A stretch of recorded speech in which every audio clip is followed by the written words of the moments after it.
Hi, this is Eddie White at the University of Arizona, and I'm a president of the English Language Testing Society, and this is our monthly webinar that we do about assessment-related things, and I'm happy to welcome colleagues from around the United States and around the world. So in today's webinar, we're going to be talking about rubrics and all the challenges and things that go along with them. So let me get into screen share mode here so I can show people my slideshow. And everybody, I mean, I guess what if many of you have joined us before, what we'll end up doing is I'll present some information. I give you guys a reading that maybe you had some time to take a look at.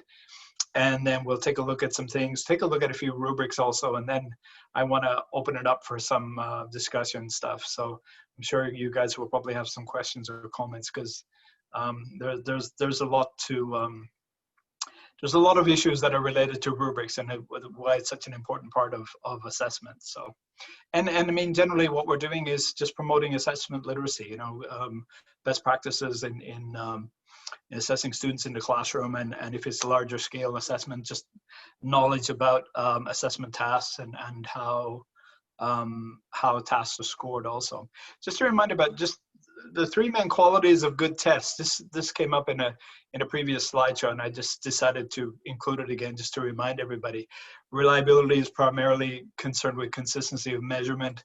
Validity, as you know, is that, you know, we're measuring what we actually intend to measure. And practicality is just, I guess this is kind of a,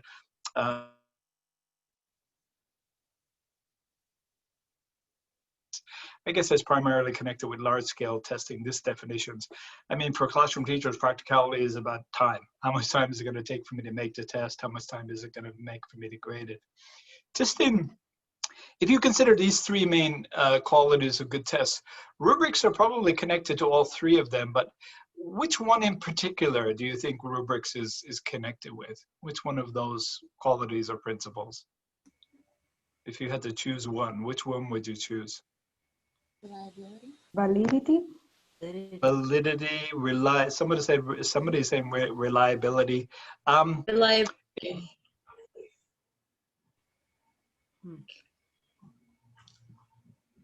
Let's say practicality.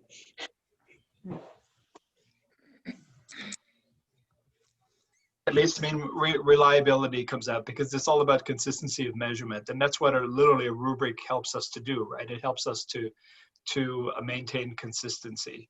I mean, it's connected to validity also, measuring what we want to measure and how long it takes. But for me, I remember learning about this, and I guess it's kind of a way I keep it clear in my mind. Just reliability and validity are so intertwined quite often, but just the distinction between them that at least I make is that validity is more primarily related to the what is being assessed, right? But reliability more about the how it's being done and whether it's being done consistently. So yeah, reliability is certainly a key point about rubrics. So we're taking, I usually give people something to read or a focus for when we do a webinar, and I give you guys this chapter from Brookhardt's book, How to Create and Use Rubrics. If you took a look at it, I don't know if you noticed it, but this is not about English language learning and teaching. It's just about rubrics in general, and she's not specifically talking about EFL or ESL. Okay. Looks like a quiz. Now, if you guys have been to my webinars before, you know I usually like to throw in some kind of a quiz along the way. I figure if I'm doing a webinar about assessment, maybe I can use an assessment along the way.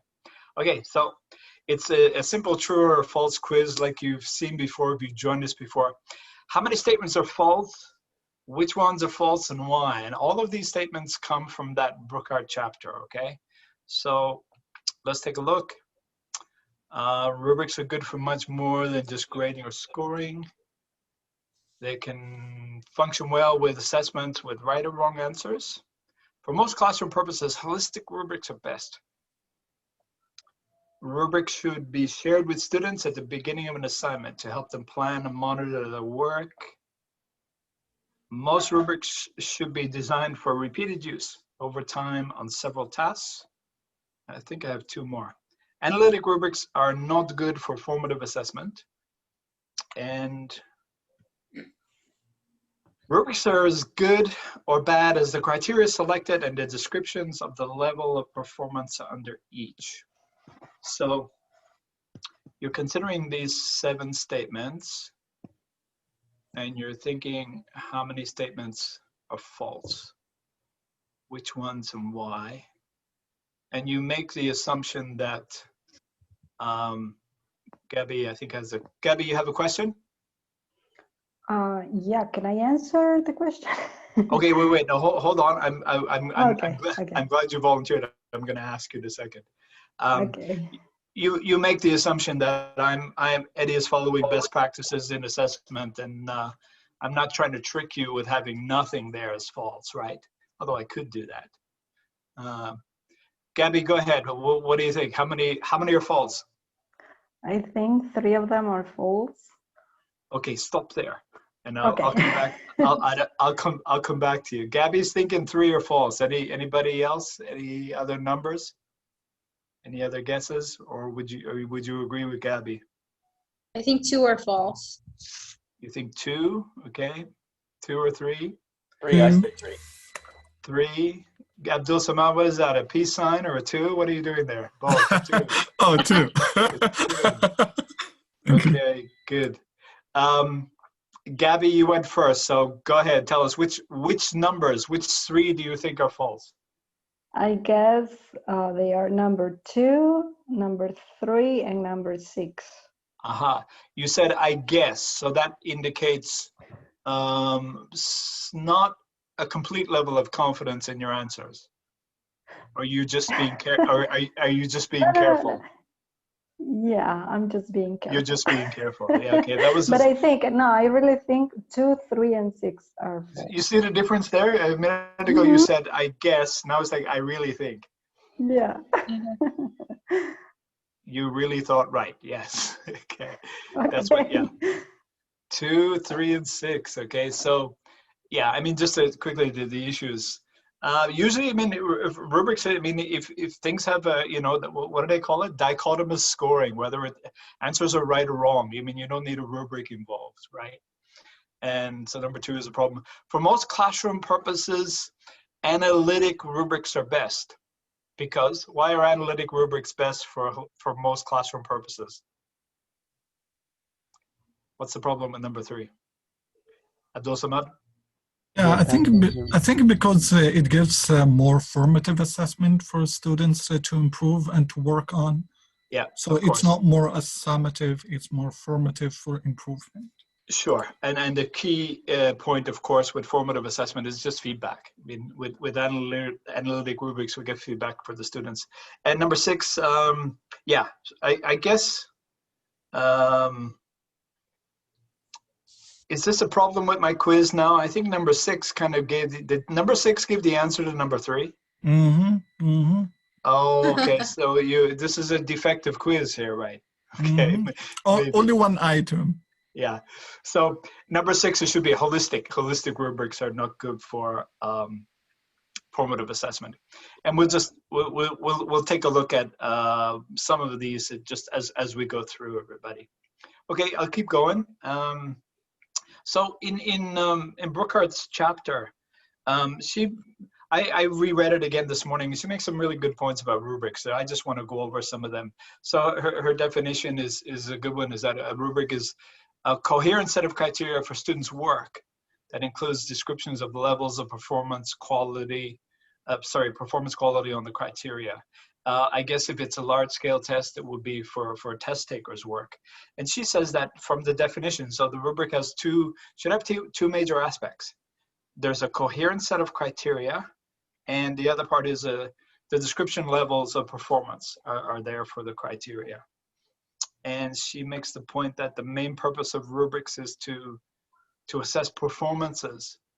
And she's not talking about, again, she's not talking about ESL or EFL, but I guess in our case, I mean, performances, usually it's you're assessing the productive skills, right? You're assessing speaking and writing.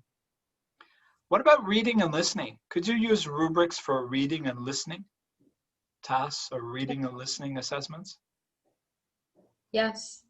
Yes, go ahead. Hint what kind of circumstances?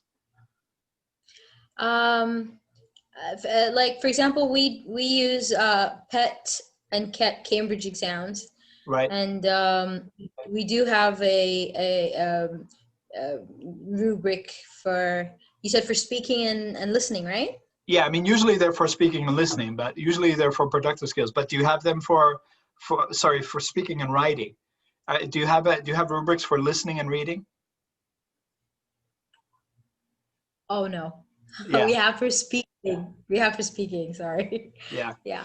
I mean, usually that. So I mean, I was looking at a test. I remember last year, and I was asked to provide some feedback on it, and I got to the reading section, and then there's a rubric provided, and immediately as soon as I saw a rubric, the red flags start waving. Why do you need a rubric on a reading task? Because usually it's right or wrong answers, right? It's multiple choice, it's true or false or things. Same with listening, right? Do they understand what they're doing? Now, you could have a rubric, for example, if they're asked to summarize a listening or summarize a reading, then it's possible to have a rubric involved with those two skills. But typically, I mean, if you see listening or reading tasks with a rubric, or you think you need a rubric, then there's probably something going wrong there. And usually they're just for productive skills. Students are producing, they're speaking or writing, right?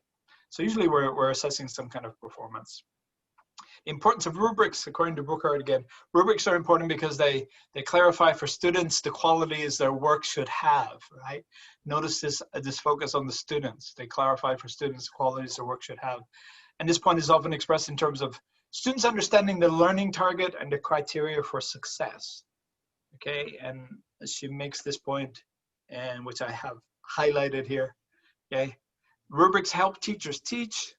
They help coordinate instruction and assessment, and they also help students learn, okay, when they're good ones. And just something to remind you about, and I'm sure you guys know it already, they're also teaching tools. I mean, good rubrics are teaching tools also. And I've done this before, maybe you have also. I've given students rubrics, and we'll take a practice writing or even a practice speaking, and they'll actually score it and grade it, and that's the same rubric I'm using later on their assessment. So it can be a good teaching tool also. Burkhardt says that effective rubrics have appropriate criteria and well-written descriptions of performance. And I highlight that because of this. I mean, it's one of the things that make rubrics so difficult, especially if you have to create them yourself, or like me, I'm sure you've probably done this. I remember spending an hour, sometimes hours online. You're online looking for a rubric that you're trying to find for an assignment that you're doing, right? So it's and sometimes there are problems with the criteria. Sometimes they're mixed together, or even the description. So I think rubrics are one of the biggest challenges in assessment, whether it's classroom assessment or it's large-scale testing. Lots of challenges with them, and I'm sure you've seen your share of poorly designed rubrics, and we've probably even made some of our own also. Rubrics can be categorized, so two different aspects of their composition. She says that one is whether the rubric treats the criteria one at a time or all together, and that's where you get that distinction between holistic and analytic rubrics. And she says that the other difference is that sometimes whether the rubric is general and can be used with a family of similar tasks, or it's task specific and only applicable to one assessment. Okay, so she has that second distinction. I mean, and I use this now. So I mean, I have a rubric. Actually, I use it. I was using it in ESL writing class. I'm using it now with an undergrad class. My students have to write reports, and it's just a general rubric about written reports. And so it's general, it's widely applicable. Sometimes you'll get a rubric, or sometimes you have to create a rubric. You've probably done this. I've got a task and it's like, what am I going to do here? Okay, am I going to spend hours online, or am I just going to sit and create my own rubric that's going to be custom made and task specific? And sometimes you need to do that. the distinction between whether the criteria and rubric is treated one at a time or separately is that distinction between analytic and holistic rubrics. And just a quick summary here. So the analytic rubrics, they work on each criterion separately. So you have multiple judgments. And one of the things that you should consider when you're creating rubrics, analytic rubrics, or when you're assessing others to see if they're good or not. The question is, how many decisions have to be made? How many different decisions have to be made? If you've got an analytic rubric with 10 categories, that's 10 decisions that need to be made there. And if that is, for example, a group discussion and you've got 3 or 4 students in a group, you've got 30 or 40 decisions to make there, okay? So sometimes it's, if you're seeing a rubric that is, I guess it depends what the task is, and the rubric has to match the task. But if you're having to make 8 or 10 or more decisions, that's probably too many. There's probably ways of simplifying that, okay? And with holistic rubrics, you're just making one judgment, right? Holistic rubrics describe the work by applying all the criteria at the same time, right? So you get an overall judgment of the work, okay? And one of the things I like about just Burkhardt's reading is she has that distinction between the advantages and disadvantages of analytic and holistic rubrics. And let me see if I can just quickly go through them, the advantages and disadvantages here. So with analytic, each criterion is evaluated separately. What are some of the advantages here? Yeah, diagnostic information for a teacher. The big thing is students get feedback, right? What's strong or weak about your essay or about your presentation, okay? Easier to connect instruction to them. Yeah, and good for formative assessment as well, as Abdul-Samad was saying earlier. Disadvantages, what do you think? And what are the disadvantages with an analytic rubric? What are some disadvantages? Abdul-Samad? It takes a lot of time from teachers. If you have like 30 students in one class, yeah. Good luck. Yeah, that can be a disadvantage. Any other disadvantages?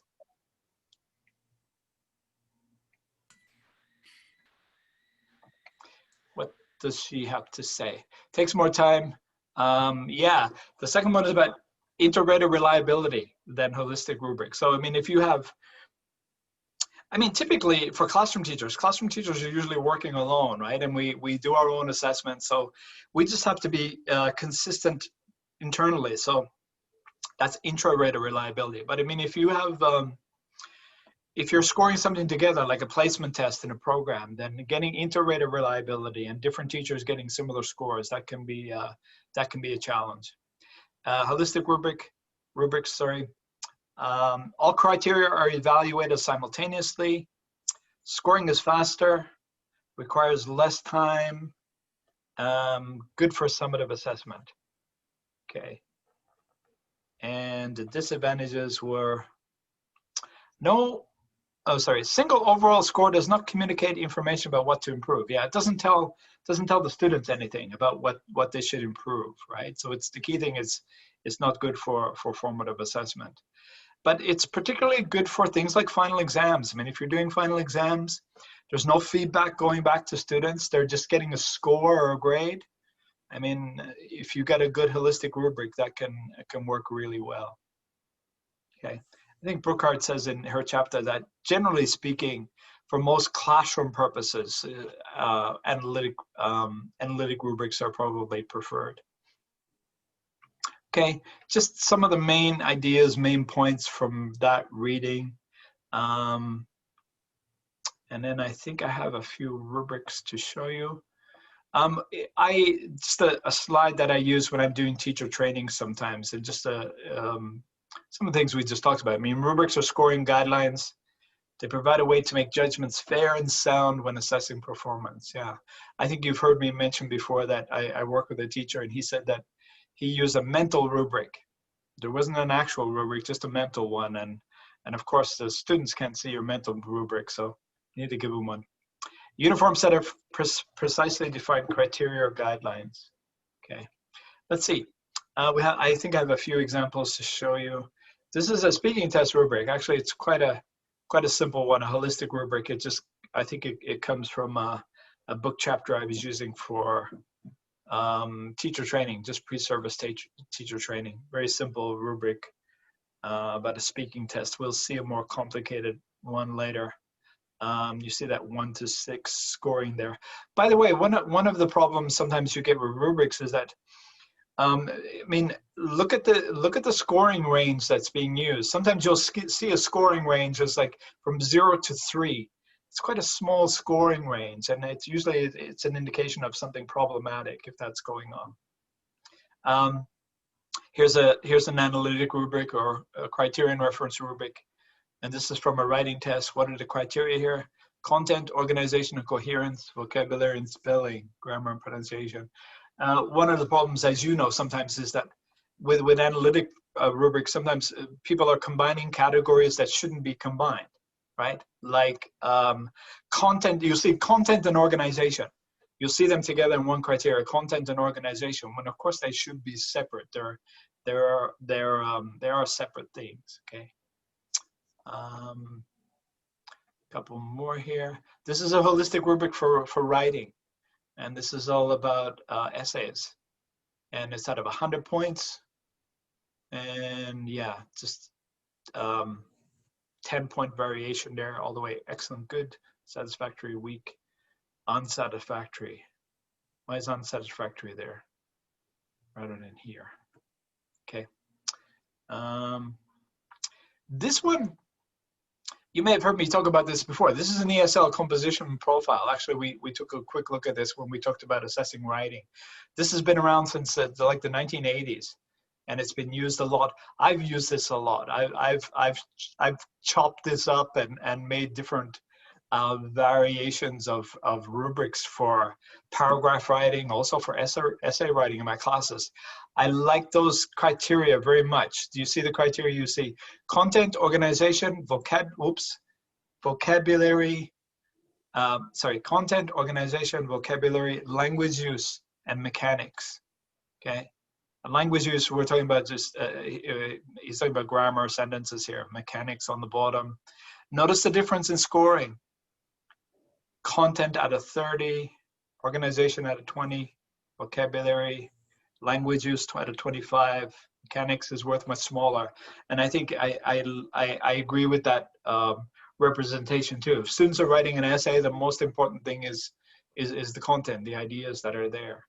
But anyway, this profile has been used a lot in American colleges and stuff, and for good reason. So I like this, and I've used it in different ways for teaching writing in lots of different contexts.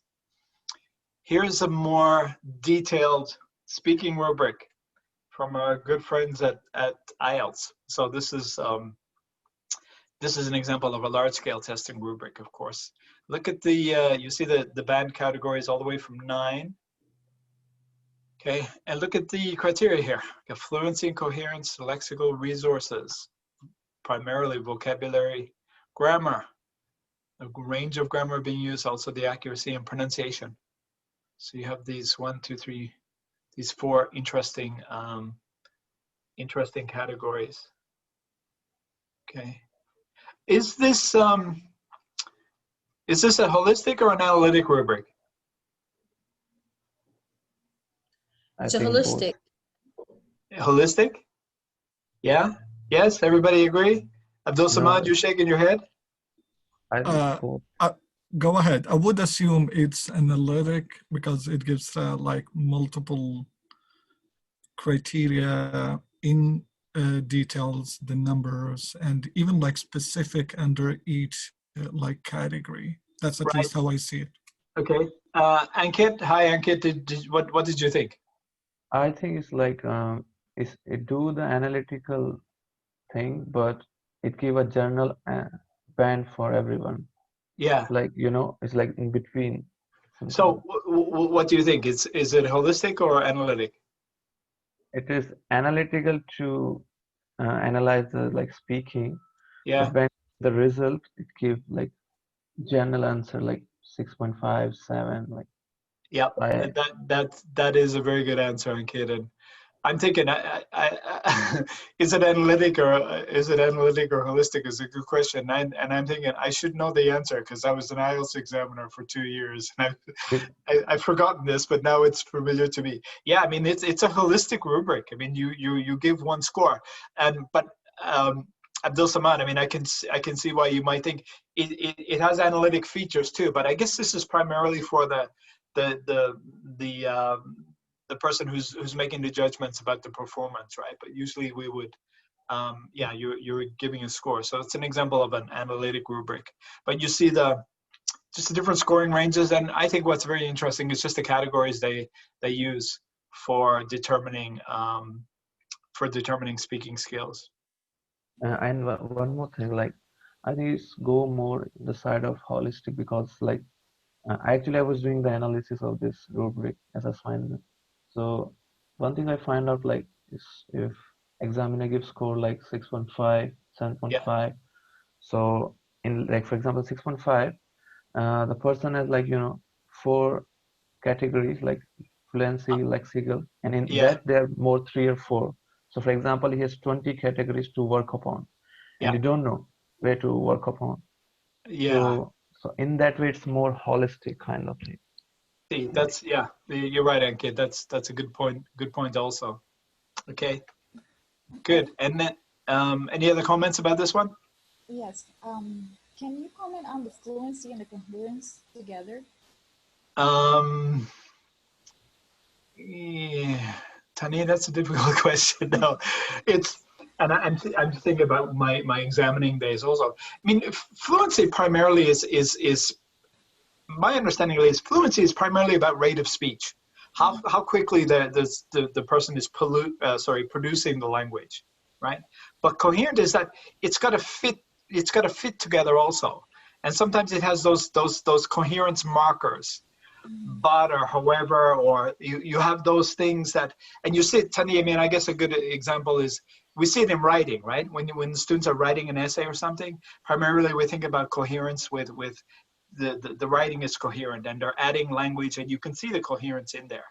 And I guess it's the same principle when we're talking about students producing language when they're speaking, So if that makes sense. They should be together as one category? That is a good question, but I think so. I don't think, I think the connections are strong enough together to have them as one category because they're directly linked. I mean, if I have a good knowledge of coherence markers and I can link my sentences together, that's directly connected with the fluency of my production. So yeah, good question though. Okay, good. And just one final one to show you from our good friends at the Common the Common European Market, and of course they're producing the CFR, and this is just the global scale from the CFR, and I guess it's more of a proficiency scale than a rubric, but actually I mean the good people at CFR, I mean they produce lots of different rubrics that are connected with the different skills. So there's some really useful tools there. And you see the different levels of mastery or experience here. Okay, everybody. Just one more rubric to show you. And this is one that Tanya and I have been using. We've been using this at the English Center. It's a test review rubric. So if you guys, if you worked at the center, for example, you would submit some exams for review. And I developed a rubric for reviewing tests.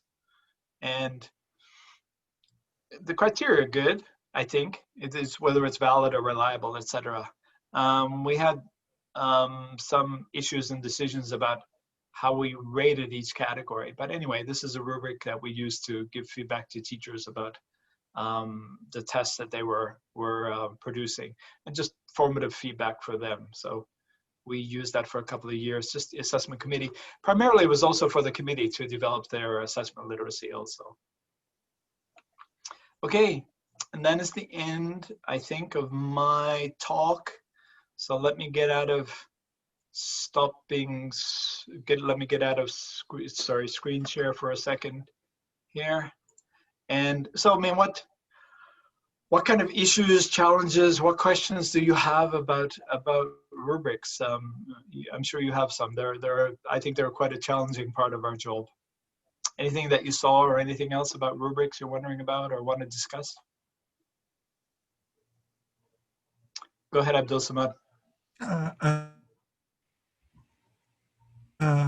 I noticed in one of the rubrics that we were seeing in the slides, they sometimes use like a kind of labeling that I would be cautious not to use. For example, very poor.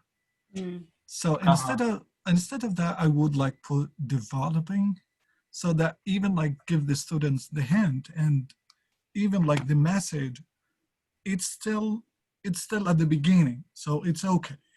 Yeah. But the moment.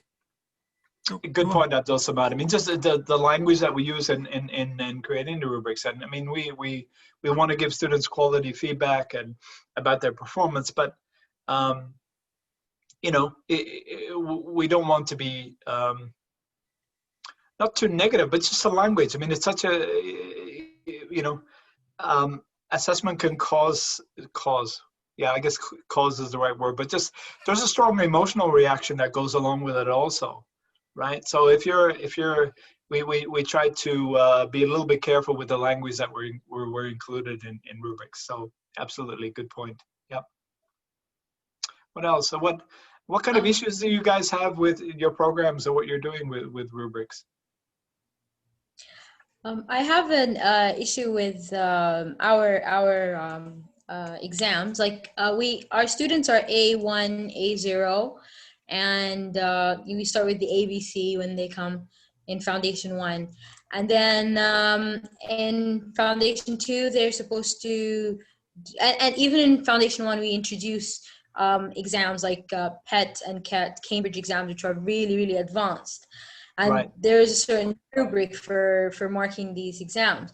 If in our cases, do you think it could be watered down or made like exceptions made? Because, you know, it's not the same like for students who are native speakers and like our students struggle with the content, with the language, with the culture, so many things. So do you think like the colleges or schools in other countries can change it a little based on the level of the students, or what do you think can be done in this case? I see. So you're talking about, you know, maybe customizing some of the rubrics or some parts of it. Perhaps, Hind, I guess, but I'm just thinking about, I've made some trips to Colombia and went down there and was working with some teachers doing teacher training about assessments and talking to the teachers, and they're like, Eddie, and I'm doing some teacher training and say, Eddie, this all sounds good, but you don't know our students. These are our students here in Colombia, and all of our students are like this. And they said, what, you know, that you need to understand the culture more to be using the rubrics with that particular group of students. And they asked me what impact culture has on rubrics or how I assess them. And I just said to me, I said, it doesn't have any impact at all. I said, if I'm teaching and I'm working with international students, where the student comes from doesn't matter, right? If I know some things about their background language, it might help me or not. But for me, it's like, here's what I'm teaching. Are you learning it? And that is the primary thing. And so, for example, if you guys are a class and I'm teaching you how to write a paragraph, right? And I'm looking for topic sentences and different parts of the sentence, concluding sentence.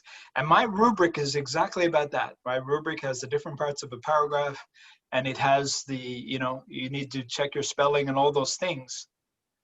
You're producing a paragraph and I'm assessing you based on that rubric. I'm matching what you produce with the rubric. It doesn't matter if you're from the Philippines or Spain or Saudi Arabia or wherever you're from. So I think there's still the level of the level of English. Yeah, the level of the students will. Right, but like I think if they're. Sorry, go ahead. Throwing this out there. Sorry. I'm Yeah, just out Patricia. There. Go ahead, Patricia.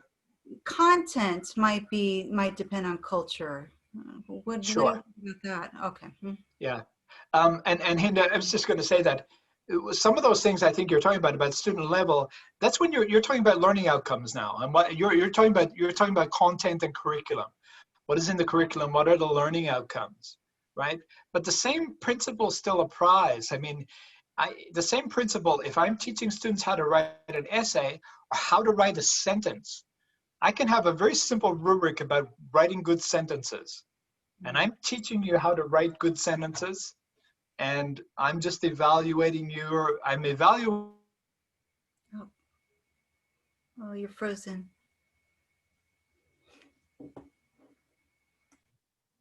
One way to say no. I don't think I would change things too much. I mean, just those things are important, of course, the proficiency of the students, but those are things that are related to curriculum and learning outcomes. And it reminds me of, I guess, what I remind teachers of before too. Assessment is a secondary thing, especially with classroom teachers. Assessment is secondary in the sense that primary is curriculum, learning outcomes. There's a whole bunch of decisions that are made first. Assessment is that secondary thing. Assessment is connected with those. So I think, Hind, your question is very good, but I think part of it is connected to maybe curriculum also and learning outcomes and related to levels. But you shouldn't have to. The basic principle is still the same, though. Here's what you're assessing performance. Here's what they produced. Here's my rubric. If I have a good rubric that's able to assess that performance, it doesn't matter if they're even like they're A1 or they're C2, I think. But I think, like, for example, the A1 level in like for students who are native speakers and understand the language will not be, they like the ones who are native and who can, who are maybe a little more advanced will be able to produce more than the ones who are, so it might be too strict for the A0 learners, like the rubric. Yeah, so if we see the rubric with A0. No, I see what you mean. And yeah. No, Yes.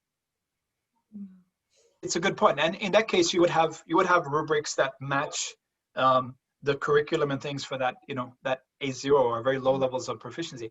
But for example, that rubric, I mean, the IELTS rubric I just showed you, that is a rubric that's intended to assess students test takers at all levels of proficiency, right? And it's one of the defining features of it, I think. Yeah. Thank you. What else? Gabby, I have a question for you. I know Gabby. Gabby's in Honduras and she teaches some large classes there. And Gabby, we've talked before about assessing large numbers of students, and how do you handle it with rubrics and assessing big groups of students? Do you use more holistic rubrics in your context? Yes. Yes. Yeah. It's Just simply because of the student numbers. Exactly. It's less time consuming. And we have a lot of students and it takes a lot of time to assess them. But we also group them. When I assess group work, I use more analytic rubrics because it comes easier. However, when I assess individual work, it's more practical to use a holistic rubric. Yeah. Yes. Gabby, do you share the rubric? Yeah, no, I was going to talk about that. Yes, I do. Yeah, so my question was, do you share the rubrics with students? Do you practice with them, or? I think that it's important to share. Assessment, we have said that is about informing learning, helping students to learn. Yes. Yeah. So I think that they have the right to know the criteria and everything that is expected from them. Yeah. I have colleagues that do not share rubrics, and students are very anxious at the moment of the assessment because they don't know. And what do your colleagues say? Why don't they share the rubrics? Because they say that if they do, everybody's going to get 100, but I disagree with that. Yeah, and if they do something really well, I think that if they deserve it, why not, right? Yeah. If they learn, and that's why it caught my attention when I read in the portion that you sent us that it says, focus on rubrics on learning and not on tasks. Yes. If Yeah. my focus is that students learn, I won't care, in my opinion, right? I won't care if they know the rubric and all the criteria, because it will help them perform well. Yeah. Yeah, no, it's a good point to make, and she makes that focus too, that focus on student learning. So Gabriella, Gabby, next time you have a teacher meeting, you tell your colleagues that you spoke to an international group of experts, and they said that not giving rubrics to students was not best practice, and they should reconsider. Yes, I will. Yeah. But it's common though. I mean, I talk to students, even the undergrad students at the university, and it's like, do you know how you're being assessed? And they said, no, we have no idea. I mean, sometimes teachers are not sharing rubrics, or maybe there isn't a rubric. So, yeah. I think there's a big issue Go there. ahead, Susan. If you share the rubric, which is a commonplace in our program, but if you don't use it with your students, like throughout the semester, say it's a summative type rubric, then it's still a shock to them. Yeah. I mean, you have to use peer review, do whatever, and use it throughout the semester. Otherwise, it just gets filed away, and it's still a shock. Yeah, you mean a shock for the students? Yeah. You mean? Well, it could be a shock for the instructor too. But I mean, what I'm saying is that if you don't utilize it in your teaching, oh yeah, yeah. It's just, even if you share it with them, it's yeah. And it's that's also a good point. And one of the point also is that you can have a great rubric, but it's the application of the rubric, right? How well you're able to apply it to student essays or student presentations. And students could be up doing presentations, and you've got a great rubric there, but you're not really applying it. It's a rubric, and maybe you saw it last year or whatever, and you're just you're kind of putting some numbers in. So it's the application of the rubric that's really important too. I mean, I was thinking my classes, I'm teaching a few classes now, and yeah, it's not ESL, but there's an assignment, and the last page of the assignment is a rubric. And I always tell them, I said, look at it, it's if you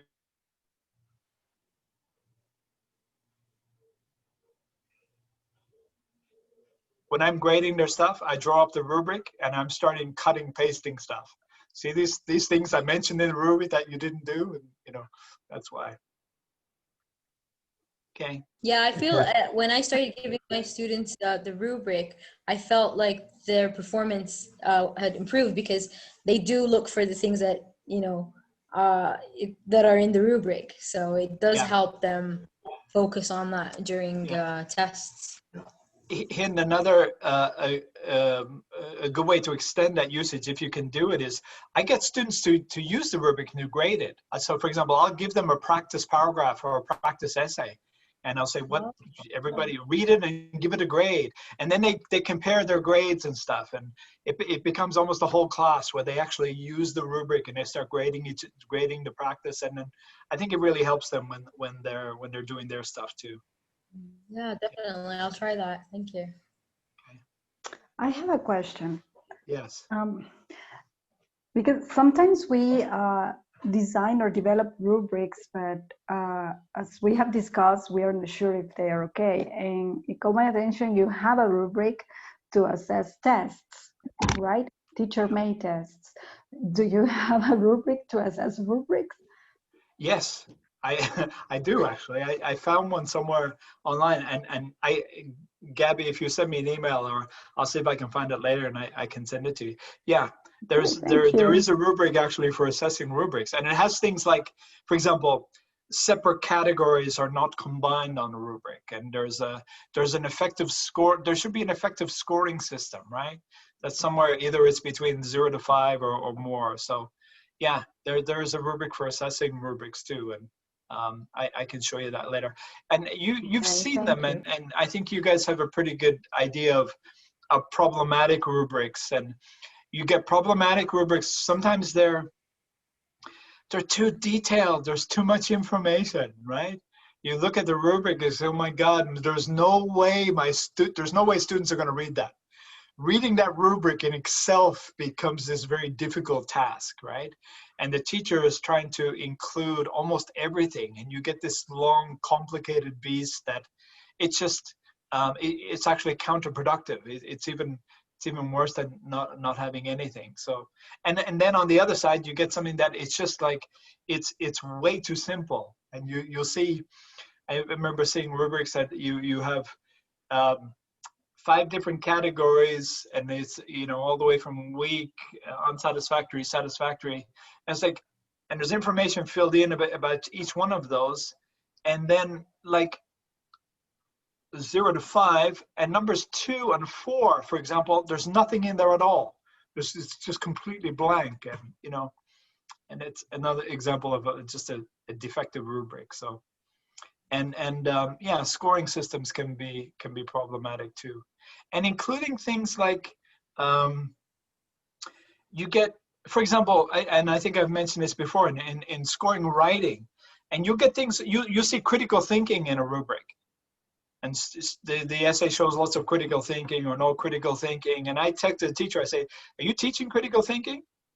No. Well, you're assessing the students on it. Why are you doing that? Oh, should I take that out? Yeah, I think you should take that out. You know, so sometimes you get things in there that will. I mean, it distorts the scoring sometimes.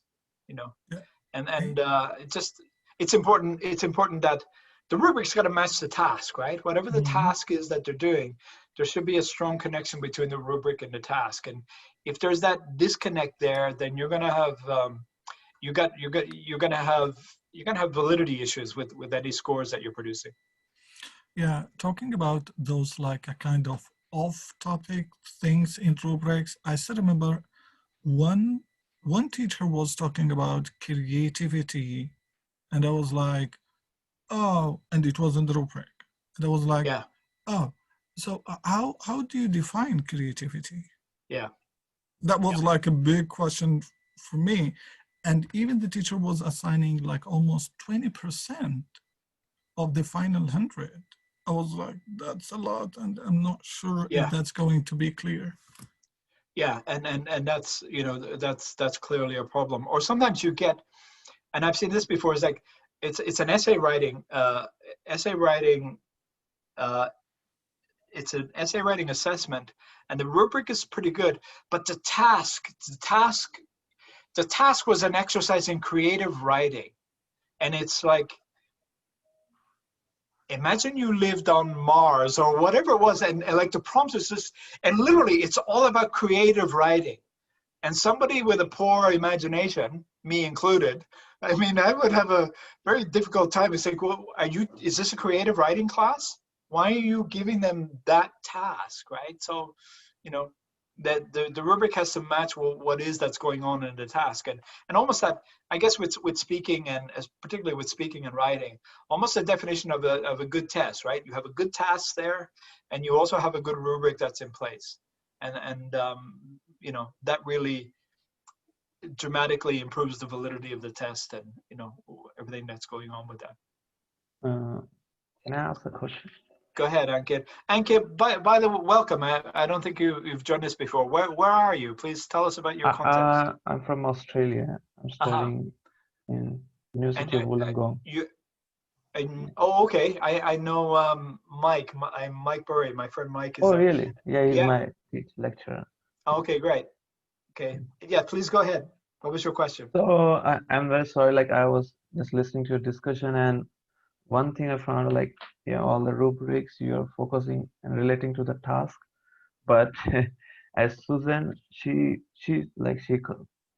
I will quote her, like, unquote, focusing rubric on learning and not on the task is the most important concept. She, unquote, and she tell this like penny wise and pound foolish, like in a short run you will be successful, but in a longer run, like, it maybe not good thing, because like by seeing the rubric, students can know what is coming in the task and they perform well, but in the long run, really they learn it or not. So I want some more understanding on that.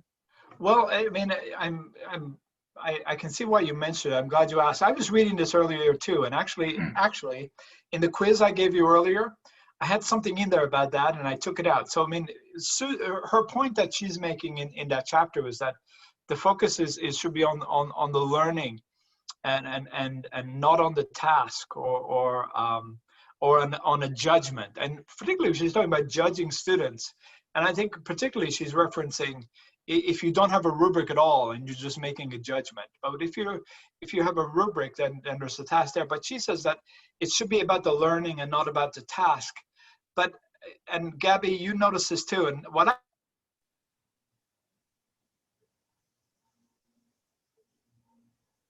the focus of the learning and the task can be the same thing. I mean, an easy example is in an essay writing class. I'm teaching an essay writing class.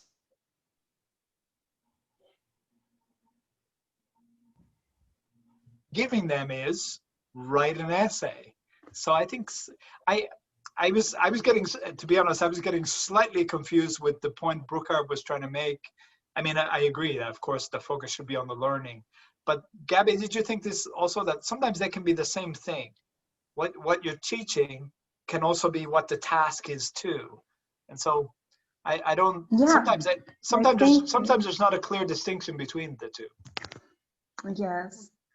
It depends on the task that you assign, I think. Yeah. Mm-hmm. So Ankit, it's a good question, but sometimes there's not. I don't think there's a clear distinction. Like, for example, sometimes there are teachers when assessing speaking, they ask students to prepare a drama, something like that. Yeah. Right. Yeah. But students, if they are not well guided, they focus. I have seen that they focus on everything, like if it were a theater class, you know, on the costumes and the background and everything. And at the end, they want all the points, and they say, we deserve it because we work hard. Yes, but we are assessing English here, not that, right? So I think that it's something that teachers have to make clear to students and focus on the learning. This can be an example. I don't know. No, I'm glad you mentioned it, Gabby. It is a good example too. But you know, if that focuses on the learning, it's just another quick example that comes to my mind is that I remember I was reviewing grading frameworks from a teacher, and it was a speaking class. But most of the speaking tasks that the students were doing were presentations, right? So it's a lot of public speaking. And I talked to the teacher. I said, why so many presentations? It's a speaking class. Aren't they doing other types of speaking? Why are all of the assessments related to presentations? And sometimes what happens, as you know, and as I know too, sometimes what we assess things that are easy to assess, not necessarily what we should be assessing, what students should be learning. And you know, if the focus is on, as Gabby said, if the focus on student learning, I want you to learn to become a better, a more fluent speaker of the language, then I should have tasks that are based on discussions or based on different things I want them to learn, and not I'm going to get them to do presentations because that keeps them busy and I can sit in the back of the class with my rubric and, you know, I can do it that way. So yeah, I think that's where the focus comes also on student learning. What is it we're asking students to learn? Actually, I was just thinking about, and one thing I found that I like in India, there's a teacher, he has seen the rubric, and he told all the students, like, in writing, use sentence like although with all kind of stuff, and you'll get the 7. Really? And yeah, really, and even I tried it and I got it.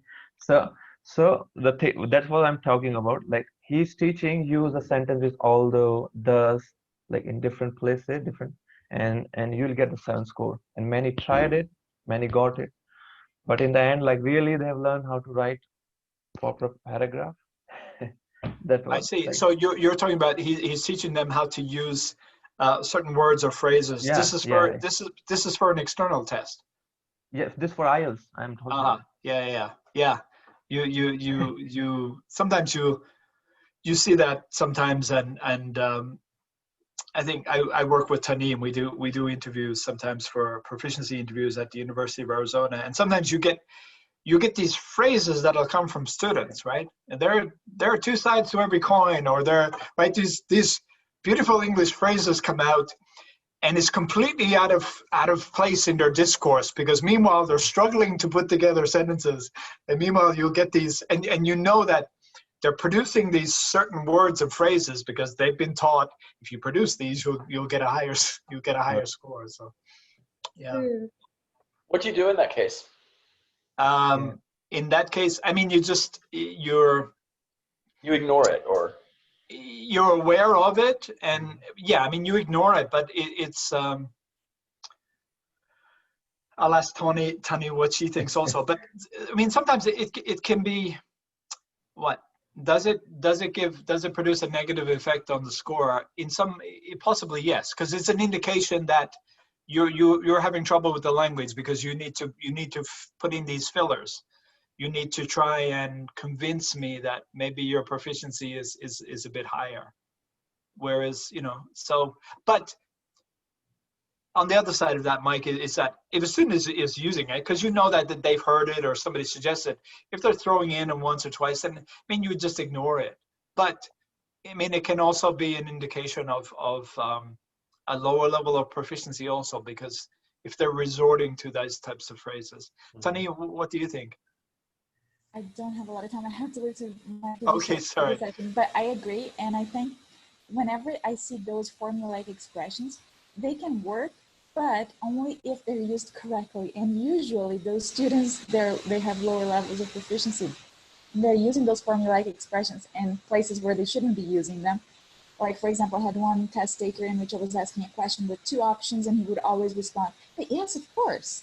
And it was like, it sounded natural, but at the same time, it was not natural, a response for a question that included two options, right? And so you can ignore it like one time maybe, but then if you see them repeating the use and it's not placed correctly, then of course it impacts their score. Yeah.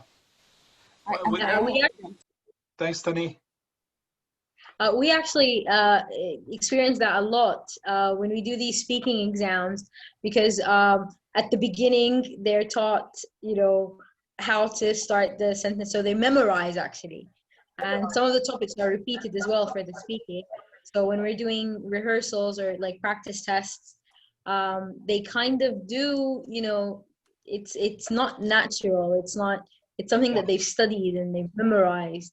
Yeah. So do we give them, that's actually a very good question, because sometimes we do give them the points because that's what they said, but we do know that this is not their level, and this is not how they would communicate with other people if it was a different topic that they didn't know about previously. So yeah, well, I mean, then Hind, if you're giving people a score, then, and